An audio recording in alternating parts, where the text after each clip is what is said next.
श्री कृष्ण कहते हैं, आप अपने जीवन में इतने व्यस्त हो जाएं कि पछतावा, दुख, नफरत, डर के लिए समय ही ना बचे। याद रखिए, जीवन में खाली व्यक्ति ही सबसे ज़्यादा दुखी होता है। जो बुरा है उसे त्याग दो, चाहे वो विचार हो, कर्म हो या मनुष्य। याद रखना दोस्तों, जब भी विनाश का प्रारंभ होता है तो शुरुआत वाणी के संयम खोने से होती है। इसलिए सब्र करना सीख लो, क्योंकि जब भी तुम्हारा वक्त आएगा तो बिना मांगे सब मिल जाएगा।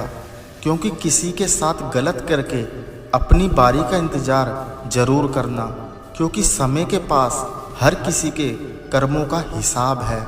श्री कृष्ण कहते हैं, यदि लोग सिर्फ समझाने से समझ जाते तो मैं खुद महाभारत होने नहीं देता।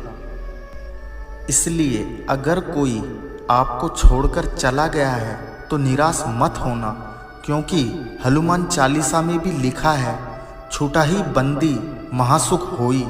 याद रखना, हर चीज़ का वक्त तय है, हर जगह तय है। आप कहीं पर पहुंचते नहीं, पहुंचाए जाते हो। खेल तुम नहीं रहे, खेल तो वो रहा है।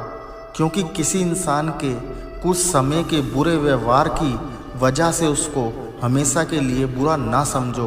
कभी कभी हालात बुरे होते हैं, इंसान नहीं। इसलिए दोस्तों, अपनी सोच अच्छी रखो, लोग अपने आप अच्छे लगेंगे। नीयत अच्छी रखो, काम अपने आप ठीक होने लगेंगे। गीता में लिखा है, जिंदगी में जो कुछ भी होता है अच्छे के लिए होता है।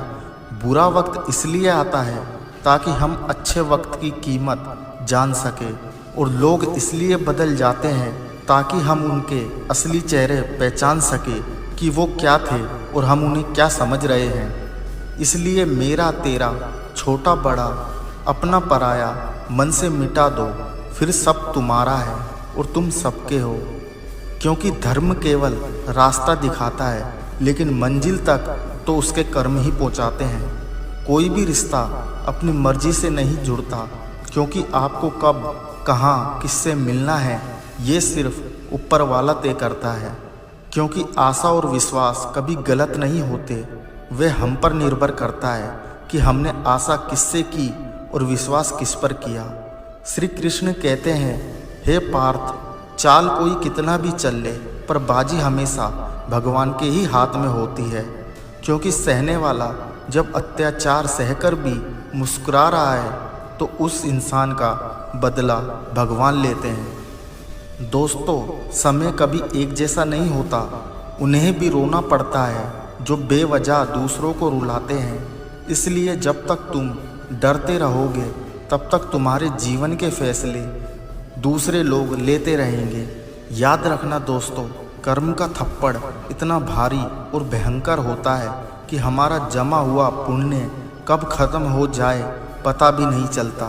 पुण्य खत्म होने पर समर्थ राजा को भी भीख मांगनी पड़ती है।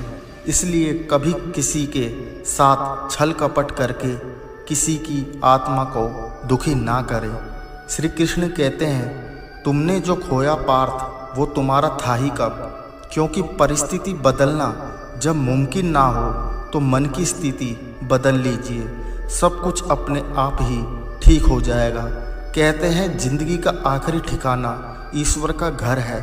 कुछ अच्छा कर ले मुसाफिर, किसी के घर खाली हाथ नहीं जाते।